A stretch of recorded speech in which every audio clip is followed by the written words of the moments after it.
हरे कृष्णा। आज की इस क्लास में सभी भक्तों का स्वागत है। हम आज की क्लास कीर्तन से प्रारंभ करेंगे। जय राधा माधव कुंज बिहारी,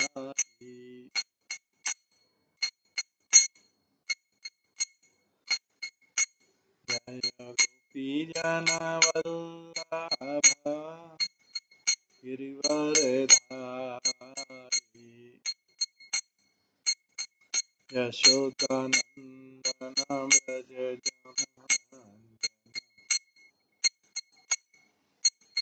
यमुनातीरावनचारि, जय राधामाधव कुंज बिहारी।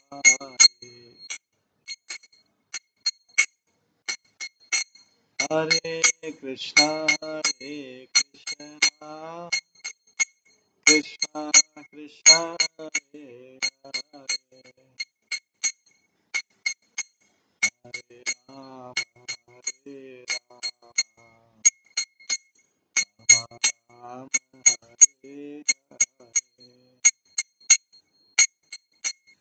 हरे कृष्णा कृष्णा कृष्णा हरे हरे, हरे राम राम हरे हरे,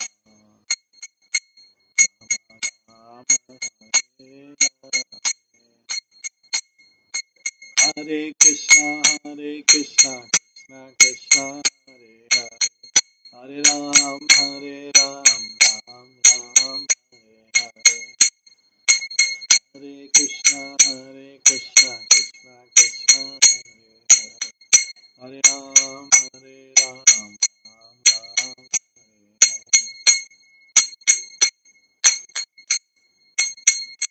जय राधा गोविंद राधा गोविंद राधा, जय राधा माधव राधा माधव राधे,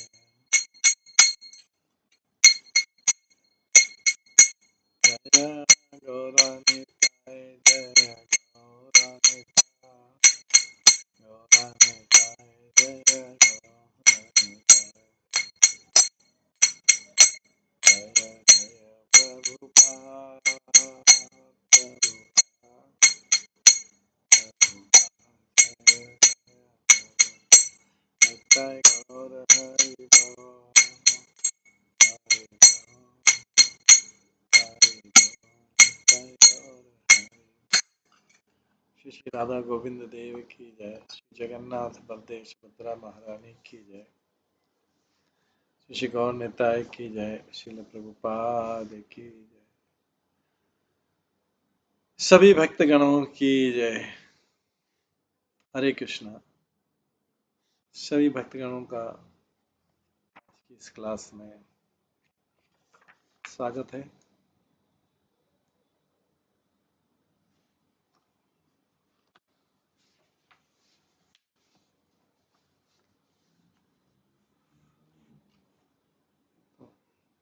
कल तक हम हनुमान चरित्र के बारे में श्रवण कर रहे थे। आज हम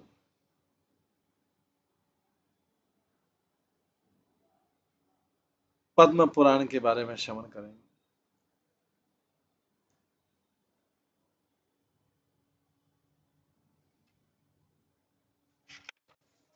पद्म पुराण के बारे में श्रवण करेंगे। ये पद्म पुराण की रचना भी वेद व्यास जी द्वारा की गई। जो 18 पुराण है उसमें पद्म पुराण की रचना, इसमें 55,000 श्लोक है। पद्म पुराण में 55,000 श्लोक है। इनका संक्षिप्त वर्णन जो है हम यहाँ पर श्रवण करेंगे।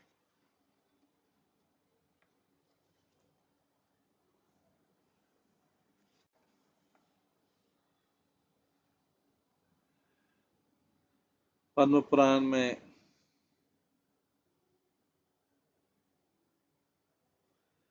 प्रभुपाद ने कई श्लोक भी कोट किया, उसमें से एक श्लोक है जो बहुत इंपॉर्टेंट है पद्म पुराण से। नाहम तिष्ठमि वैकुंठे ना अहम तिष्ठमि नाहम तिष्ठामि वैकुंठे योगिनाम हृदयेषु वा यत्र गायन्ति मद्भक्ता तत्र तिष्ठामि नारद। ये पद्म पुराण का श्लोक है जिसको प्रभुपाद बोलते हैं, मेरे प्रभुपाद इसको कहते हैं, नाहम तिष्ठामि वैकुंठे योगिनाम हृदयेषु वा यत्र गायन्ति मद्भक्ता तत्र तिष्ठामि नारद। है मैं नारद वहां पे निवास करता हूँ जहाँ पे मेरे भक्त मेरा गुणगान। मेरे प्रिय नारद, मैं वैकुंठ में निवास नहीं करता हूँ या योगियों के हृदय में नहीं करता हूँ, पर जहाँ पर मेरे भक्त मेरी महिमा गाते हैं मैं वहां पर निवास करता हूँ। पद्म पुराण का श्लोक है।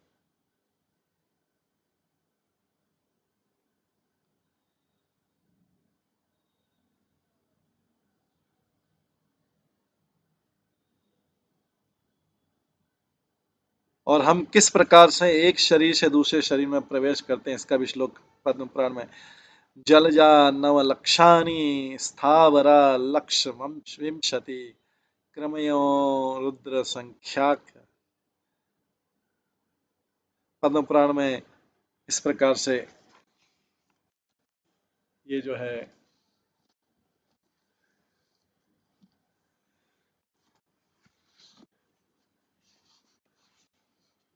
वर्णन आता है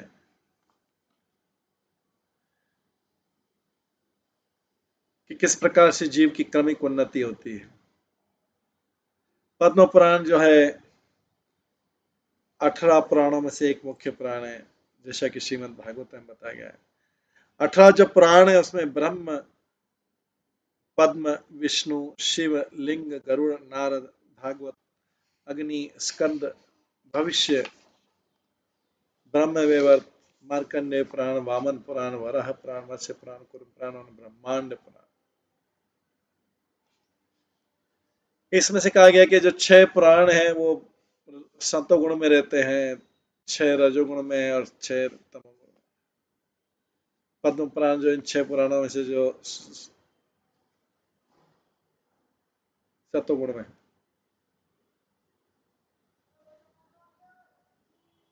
प्रभुपाद कहते हैं कई प्रकार के पुराण है, 18 पुराण है, क्योंकि जो सारा वैदिक साहित्य है वो सारे जीवों को उद्धार करने के लिए।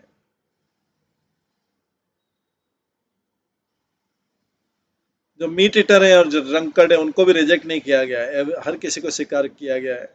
जैसे आप डॉक्टर के पास जाते हैं, वो अलग अलग लोगों को अलग अलग मेडिसिन देता है। डिजीज क्या है,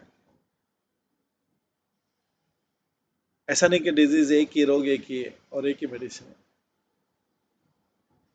जो भी आता है उसको डॉक्टर मेडिसिन आता है।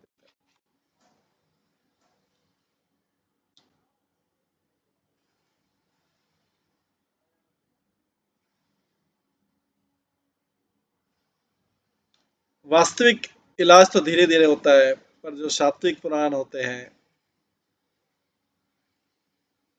वो तुरंत भगवान की पूजा करने के लिए होते हैं। इसमें ग्रेजुअल प्रोसेस नहीं, तुरंत इससे पूजा की जा सकती है। बट जो व्यक्ति धीरे धीरे इस स्टेज पे आते हैं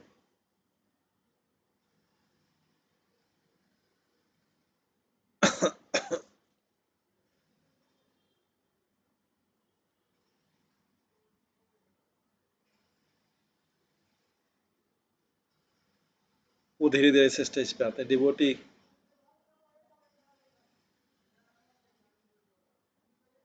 उपास से बोलते हैं, पद्म पुराण में कहा गया है भगवान के नाम रूप गुण लीला को कोई नहीं समझ सकता।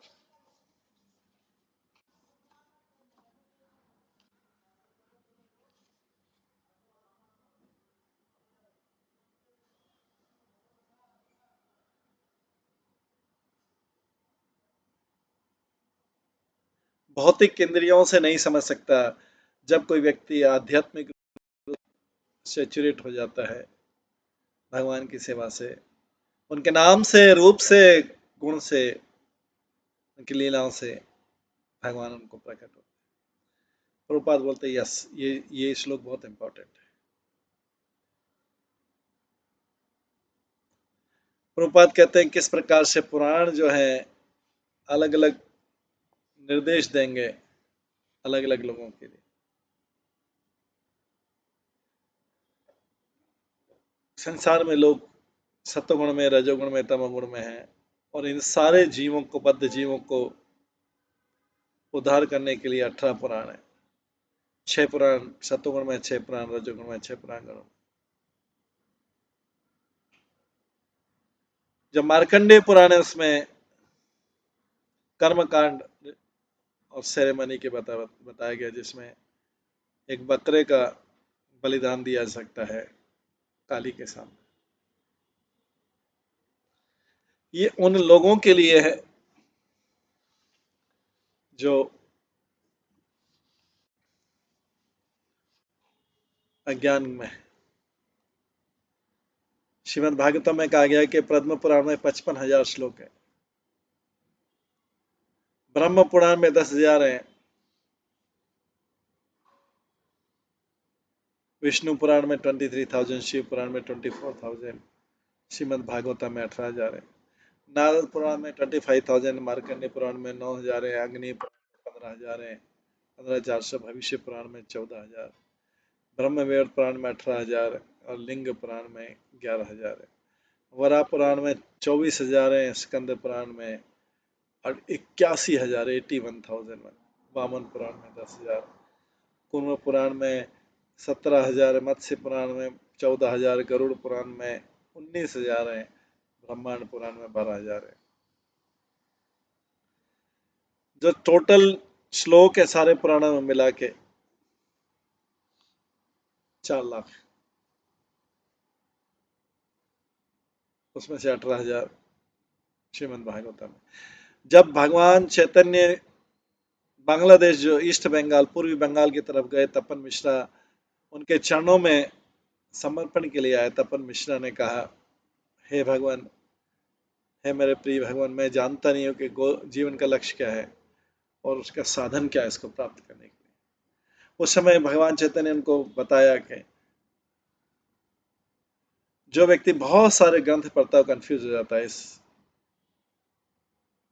इस संबंध में श्री प्रभुपाद उनके भक्तों को कहते हैं कि वो उनकी पुस्तक पढ़ के संतुष्ट हो जाए। उनको पता था कि ये पुस्तक पढ़ के, ये ग्रंथ पढ़ के उनके शिष्य जो है किसी तरह से शंकित हो जाएंगे। और जैसा कि पद्म पुराण में कहा गया है, जो मंत्र केवल शुद्ध परंपरा में है वही वास्तविक रिजल्ट देता है। इसलिए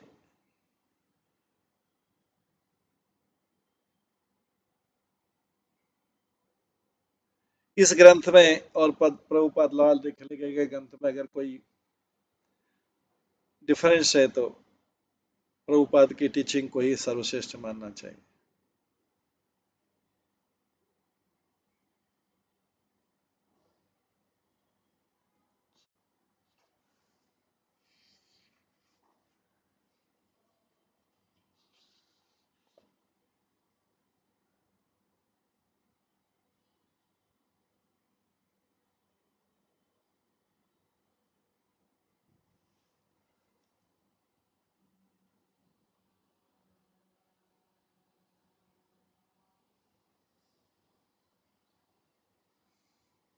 इसमें पहला सृष्टि खंड है, तो पद्म पुराण में सृष्टि खंड, भूमि खंड, स्वर्ग खंड, ब्रह्मांड खंड, पाताल खंड, उत्तर खंड और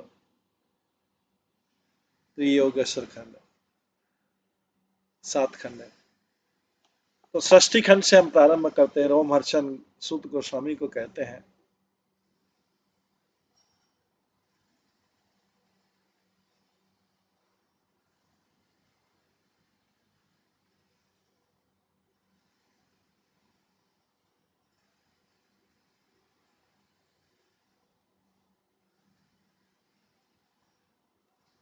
रोमहर्षि सुत गोस्वामी को कहते हैं, मेरे पुत्र, मैंने जो आपको शिक्षाएं दी वो आगे संतों महात्मा को बताओ। श्री व्यासदेव जो भगवान का साहित्यिक अवतार है,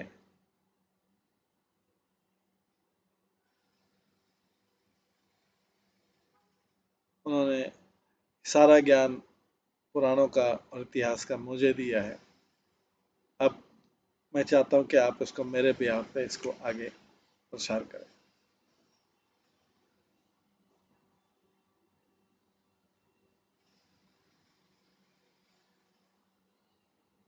ये रोमहर्षण सुत गोस्वामी से कह रहे हैं। इससे पहले प्रयाग में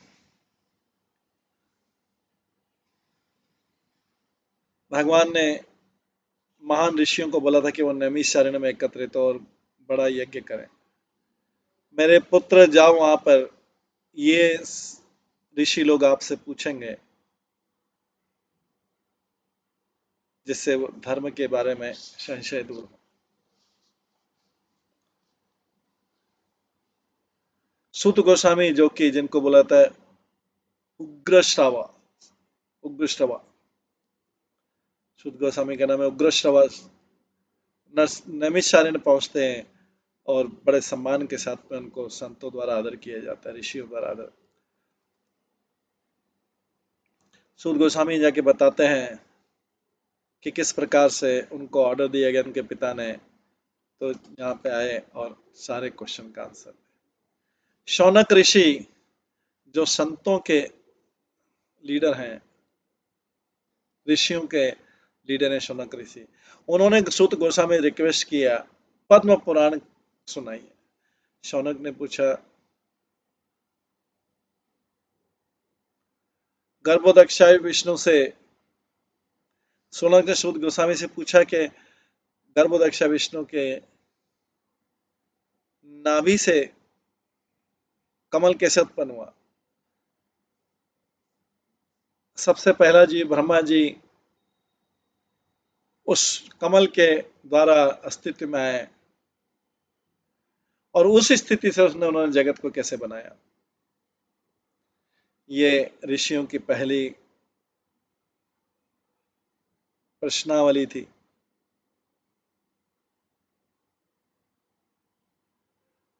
और क्योंकि सब्जेक्ट था लोटस या पद्म था, जिसके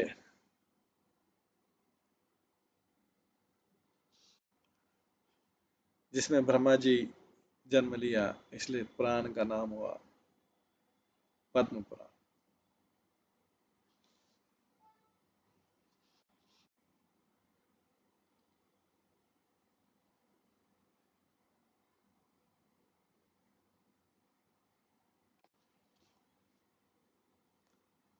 इस उत्तर में रोमहर्षण ने कहा, मैं बहुत प्रसन्न हूँ आपकी इंक्वायरी से।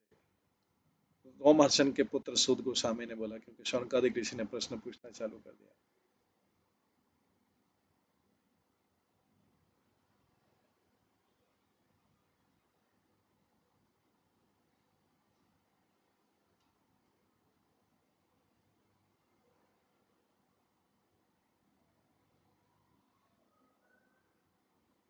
ये सूत गोस्वामी के कर्तव्य था आदिकाल से भगवान की लीलाओं का वर्णन करना, देवताओं का, राजाओं का।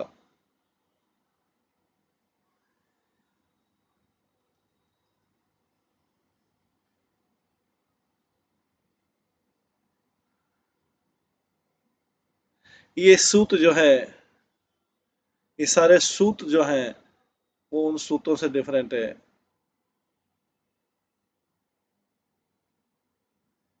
जो ब्राह्मण माता और क्षत्रिय पिता से उत्पन्न हुआ। अब मैं आपको पद्म पुराण वर्णन करता हूँ, जो भगवान विष्णु ने सबसे पहले ब्रह्मा जी को बोला था। भगवान की शक्ति से ये पुराण जो है शुद्ध पुराण है और इसमें कोई दाग नहीं है। इसका जो उच्चारण हमेशा भगवान को प्रसन्न करने वाला है और ये बड़े से बड़े पाप को विनाश कर देता है। जो श्रवण करने वाले ने सुन रखा है। जो नैमिषारण्य में थे, मुनियों ने पूछा कि मानसिक जो ब्रह्मा के जो मानसिक पुत्र हैं पुलत्स्य, जिनसे मिलना बहुत कठिन है, वो भीष्म से मिलने कैसे आए थे। उसने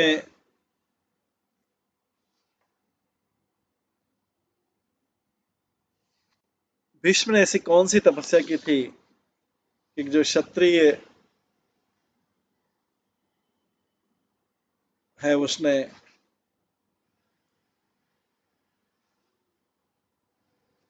उसको महान संत पुलस्त से आध्यात्मिक ज्ञान सुनने को मिला।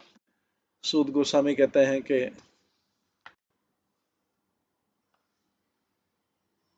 भीष्म ने 100 साल तक गंगा द्वार पे हिमालय में तपस्या की थी। भीष्म से प्रसन्न होकर ब्रह्मा ने पुलस्त मुनि को कहा कि इस महान कुरु योद्धा को के पास जाओ और उनको उद्देश्य पूर्ण करो। पुलस्त इस प्रकार से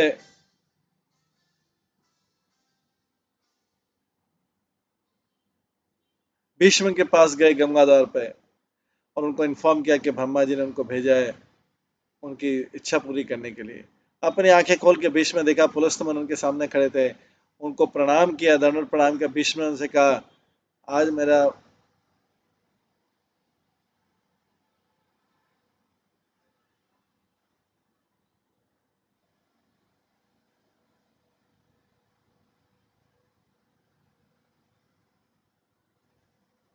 भीष्म ने कहा, आज मेरा जन्म सफल हो गया।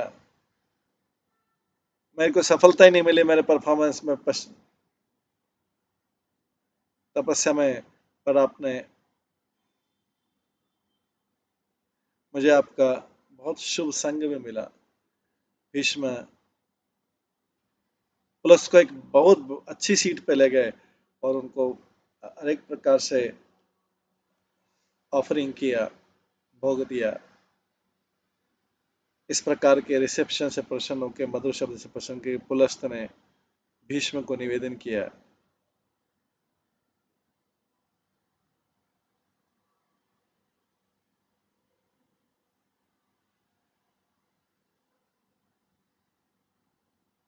कि वो उनसे जो भी पूछना चाहते हैं पूछे। उसके उत्तर में भीष्म ने सृष्टि की वर्णन के बारे में बहुत विस्तार से पूछा और पुलस्त ने उसको बताया। क्योंकि ये सब्जेक्ट जो है प्रभुपाद की श्रीमद् भागवतम है, तो इसलिए यहाँ पे वर्णन नहीं होगा। पुलस्त की कथा के बाद में ब्रह्मा जी का सृष्टि का वर्णन आता है, जो उन्होंने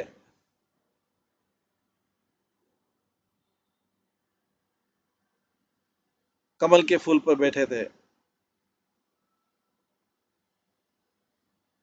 जो कि भगवान विष्णु की नाभि से हुआ है।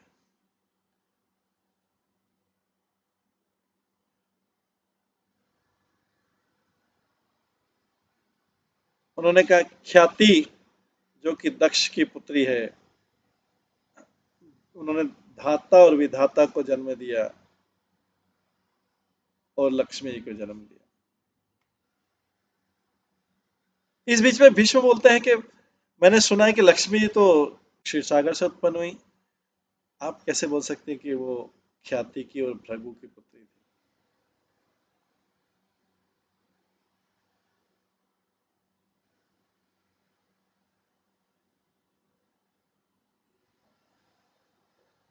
पुलस्त मुनि कहते हैं, मेरे प्रिय भीष्म,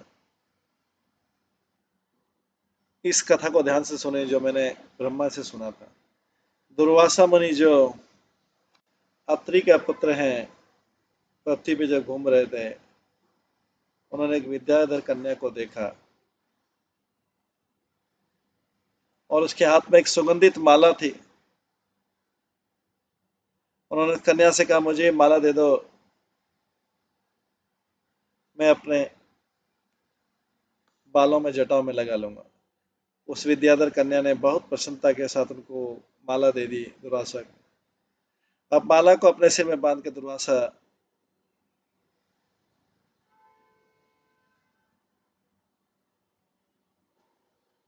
बोलने लगे, एक जैसे भूत बोलता है वैसे बोलने लगे, कंटिन्यू अपने आप से बोलने लगे।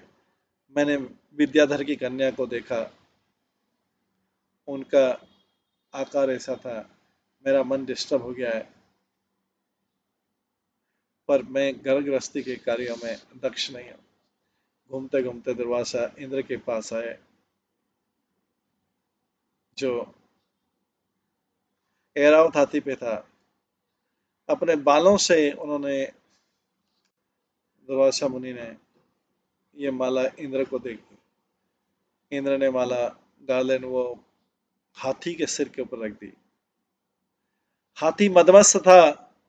हाथी ने गार्लेंड को लिया, स्मेल किया और उसके बाद ग्राउंड पे फेंक दिया। दुर्वासा ऋषि क्रोधित हो गए, उन्होंने कहा, इंद्र तुम दुष्ट हो गए।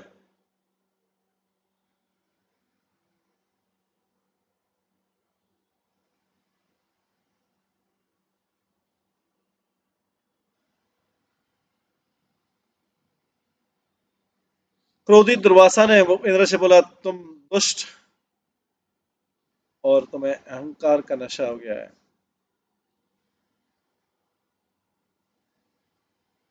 तुम्हारे ऐश्वर्य से, क्योंकि तुमने मेरा अपमान किया है गार्लेंड को देख के।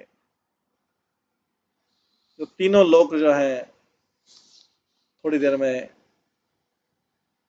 निर्धन हो जाएंगे।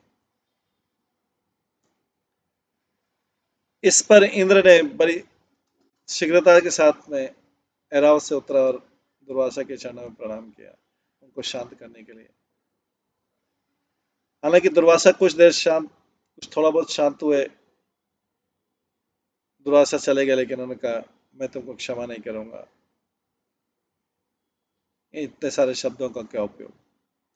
इंद्र अपनी राजधानी अमरावती में आ गया, और उसके हुआ है कि सारे जो तीनों लोग धन से और शुभता से रहित हो गए। यज्ञ नेग्लेक्ट होने लगे, तपस्या नहीं हो रही थी, और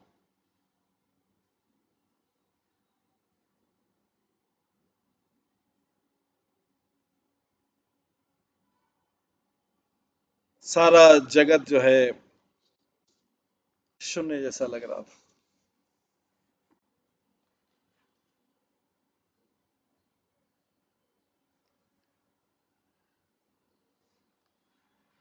इसको देख के दैत्य और दानव एक दूसरे के आगे आक्रमण करने लगे। दैत्य दानव देवताओं के आगे, क्योंकि दुर्वासा मुनि ने शाप दे दिया था, देवता लोग कमजोर पड़ गए और वो विजय हो गए। इस प्रकार से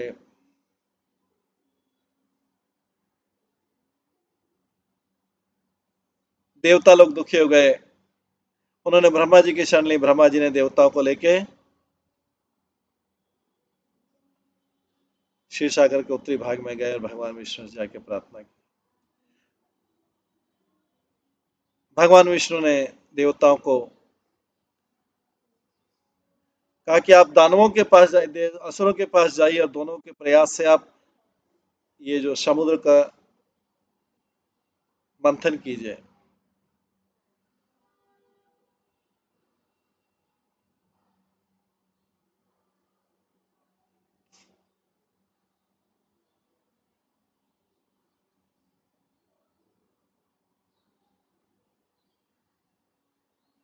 और इस तरह से देवता उस अमृत को प्राप्त करके उनका शक्ति बढ़ जाएगी। ये सुंदर लीला जो है श्रीमद् भागवतम के 8वें स्कंद में है, इसलिए यहाँ पे और डिटेल में नहीं आएगा। जब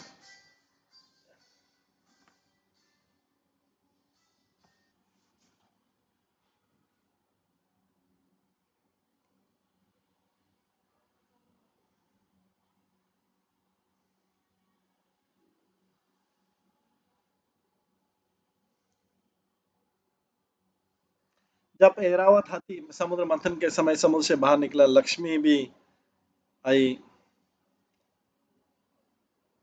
पद्म पे, कमल पे बैठ के आई और हाथ में भी कमल था।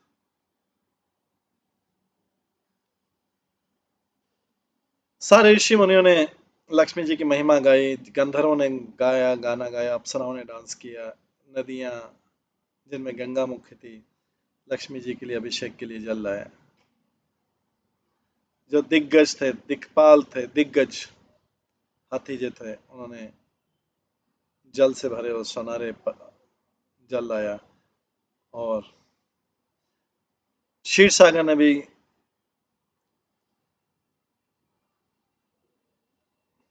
उनको कमल की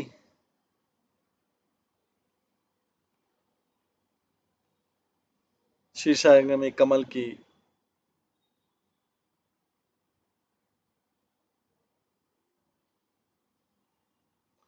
कलियों का हार दिया। विश्वकर्मा ने लक्ष्मी जी के शरीर में दिव्य आभूषण पहनाए। देवता लोग, असुर लोग और राक्षस लोग और नागा लोग, सब लोगों ने लक्ष्मी को प्राप्त करने की अभिलाषा की। सब चाहते थे लक्ष्मी जाए। ब्रह्मा जी ने तब उनको कहा, नारायण से कहे, वासुदेव आप कोई केवल उनको स्वीकार करना चाहिए, मैं आपको दे रहा हूं उनको। जो देव और असुर हैं उनको मैंने मना ही किए इस विषय। ब्रह्मा ने लक्ष्मी से कहे, हे देवी आप केशव के पास जाइए जो मैंने आपके लिए प्राप्त किया है पति, और उनके साथ आनंद कीजिए। इस प्रकार से उसमें उसके बाद लक्ष्मी जी ने नारायण के वक्षस्थल का, चेस्ट का, छाती का आश्रय लिया और कहा, मेरे प्रिय भगवान सारे जगत के शुभेच्छु हैं, मैं सदा आपकी आज्ञाकारी बनी रहूंगी, मुझे त्याग मत देना।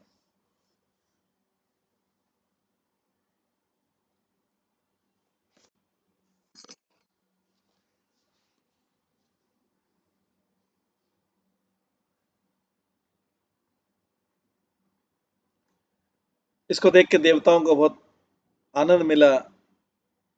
असुर जो लोग जो है निराश हो गए लक्ष्मी जी के द्वारा उपेक्षित करने के बाद। उसके बाद में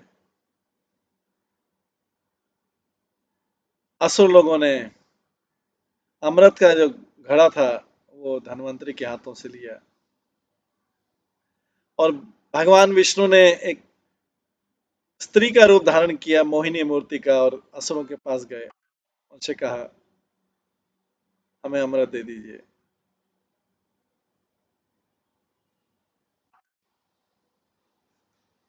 हमें अमृत दे दीजिए।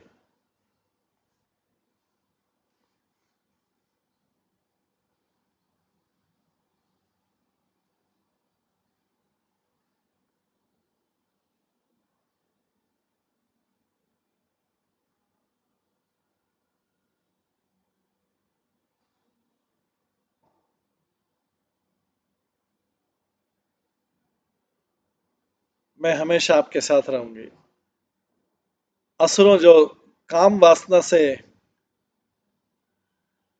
प्रभावित थे, इतनी मोहिनी मूर्ति सुंदर स्त्री को देख के असुरों ने वो अमृत जो है उनको दे दिया, मोहिनी मूर्ति को दे दिया। मोहिनी मूर्ति ने इस अमृत को देवताओं को पिलाया और इस पर जो क्रोधित असुरों ने फिर देवताओं के ऊपर आक्रमण किया।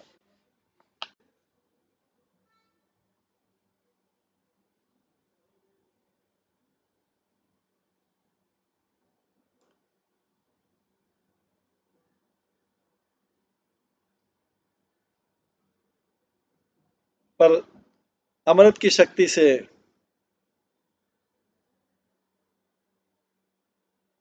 देवता लोग जीत रहे थे।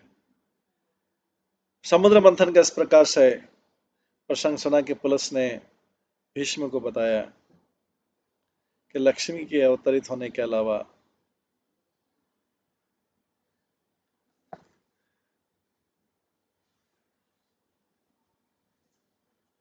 समुद्र से निकलने के अलावा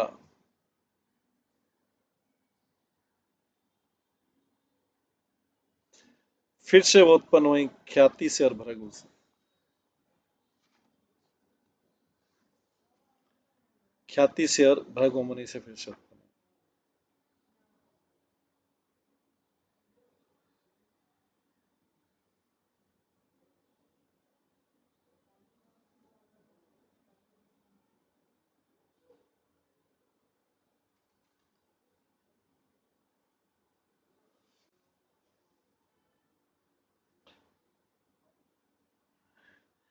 ब्रह्मा जी की स्वीकृति से भृगु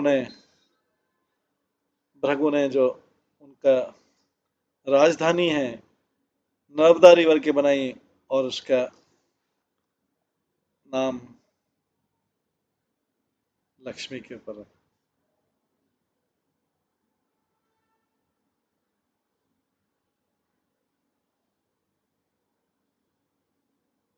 भृगु ने वो सिटी लक्ष्मी जी को दे दी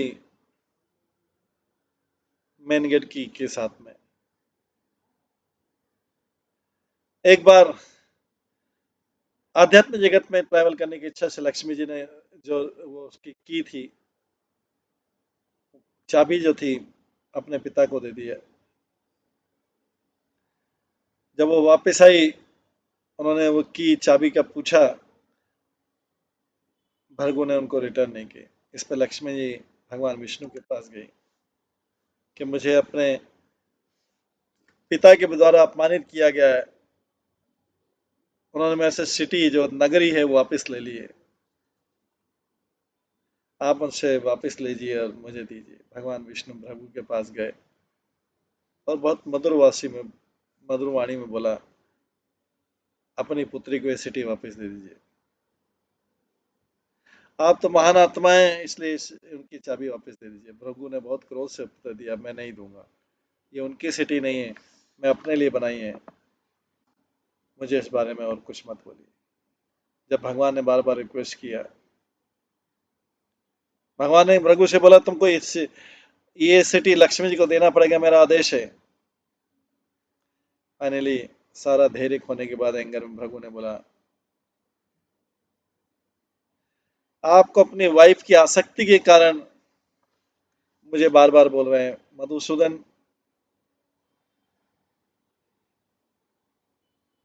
आपका मनुष्य जीवन में 10 मनुष्य जाति में 10 जन्म होंगे और आपको बहुत दुख होगा अपनी पत्नी से जब आपका विरह होगा। इस प्रकार से क्रोधित भृगु ऋषि ने भगवान को शाप दिया। भगवान ने भी शाप दिया भृगु को, आपको अपने बच्चों का स्नेह प्राप्त नहीं होगा। इस प्रकार से कहकर भगवान विष्णु ब्रह्मा जी को देखने चले गए। भगवान विष्णु ने कहा, आपका पुत्र भृगु जो है बहुत चिड़चिड़ा है और उसके तरीके नहीं है, और किसी बिना किसी कारण के उसने मुझे शाप दे दिया है। इस जगत को छोड़ के अब मैं क्षीर सागर में चला जाऊंगा, जब भी जरूरत पड़े आप मेरे को आ सकते हैं। ब्रह्मा ने बोला, मेरे प्रिय भगवान, आप इस जगत के बनाने वाले हैं, मेरा आपसे निवेदन है कि इस जगत को आप छोड़िए मत, आप परम स्वतंत्र हैं। ये तो जगत के कल्याण के लिए आप 10 अवतार लेंगे इस जगत में। वास्तव में कोई भी आपको शाप नहीं दे सकता। भृगु कौन होता है आपके सामने, वो आपको कैसे शाप दे सकता है। आप योग निद्रा में रहिए क्षीर सागर में, जब आपकी जरूरत पड़ेगी मैं आपको जगाऊंगा। अदरवाइज इंद्र का तो आपने अपॉइंटमेंट कर ही रखा है 3 जगत को चलाने की। भगवान ने उनकी स्वीकृति दी और भगवान आप प्रकट हो गए। भीष्म ने कहा, हे ब्राह्मण, मुझे सूर्यवंश के बारे में बताइए और चंद्रवंश के बारे में बताइए।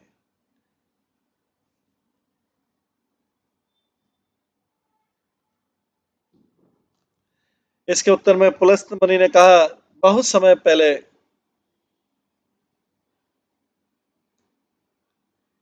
विवस विवस्वान जो सूर्य भगवान है, वो कश्यप और अदिति के पुत्र के रूप में जन्म लिया। उनकी पहली पत्नी का नाम था संज्ञा, जिसके दो पुत्र थे, ट्विन पुत्र पुत्री थे, यम और यमुना। संज्ञा को एक और पुत्र की प्राप्ति, जिसका नाम था छाया।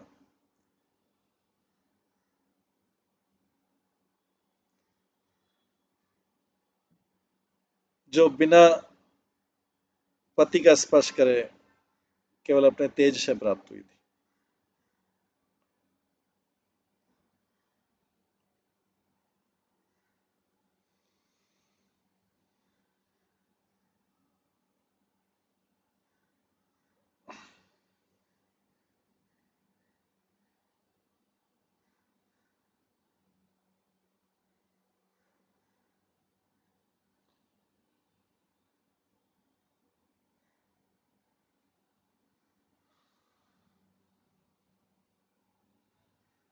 जब उनकी पुत्री छाया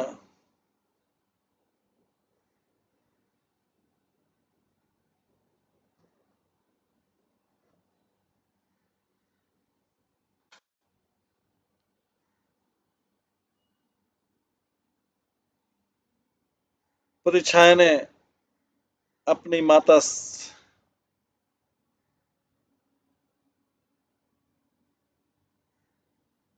संज्ञा से पूछा,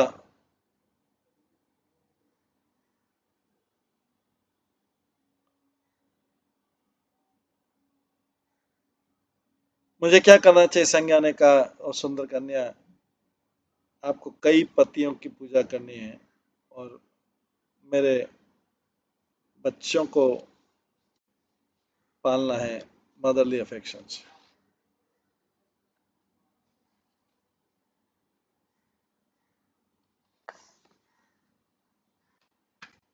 ऐसा ही वो छाया विवस्वान के पास गए।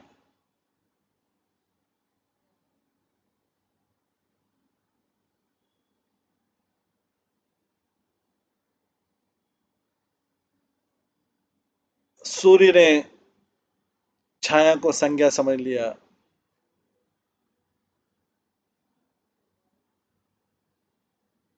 और उससे स्वर्ण मनु का जन्म हुआ।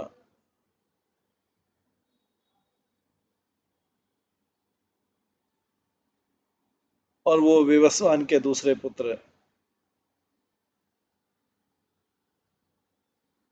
जो संज्ञा से उत्पन्न हुआ था, शादवन मनु जैसे दिखते। बाद में विवस्वान ने छाया से एक पुत्री प्राप्त की, जिसका नाम था ताप्ती। छाया अपने पुत्र के प्रति पार्शियल थी।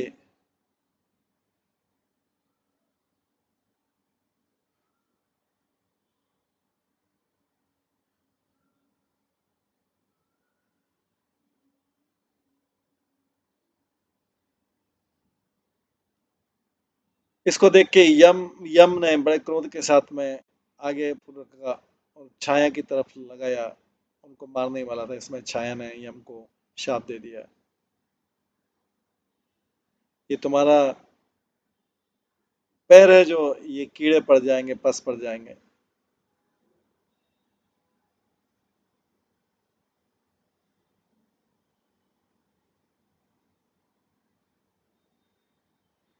छाया ने यम को ये शाप दे दिया।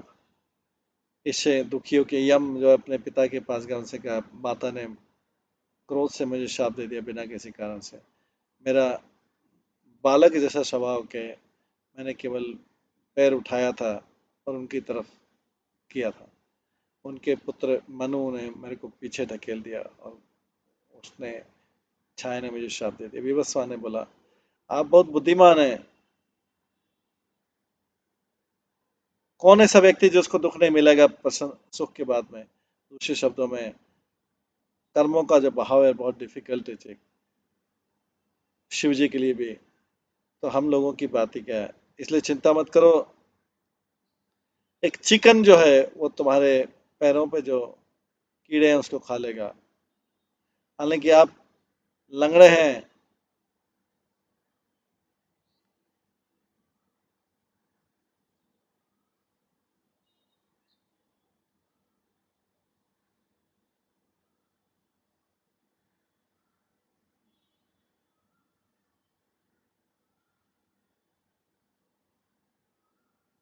चिकन जो है हिसाब के खाएगा, हालांकि आप लंगड़े रहेंगे पर फिर भी आपका जो पैर है वो बहुत आकर्षक होगा।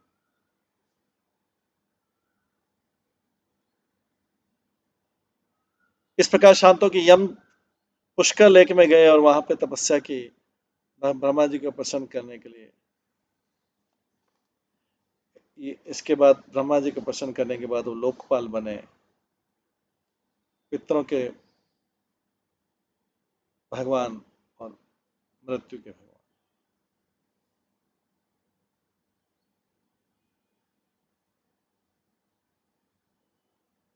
इसके पश्चात आगे का जो वर्णन होता है वो हम कल की क्लास में श्रवण करेंगे। आज की क्लास के यहीं पे विराम देते हैं। सभी भक्तों का बहुत बहुत धन्यवाद।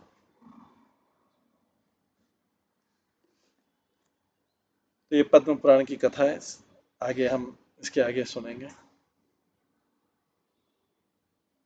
आज की क्लास में यहीं पे विराम देते हैं। सभी भक्तों का बहुत बहुत धन्यवाद। सब भक्तों को एक बार सब भक्तों के लिए हरे कृष्ण महामंत्र का जप करते हैं। हरे कृष्णा कृष्णा कृष्णा हरे हरे, हरे राम राम राम हरे। श्रीमद पद्म पुराण ग्रंथ की जय, श्रील प्रभुपाद की जय, सभी भक्तगणों की जय। हरे कृष्ण।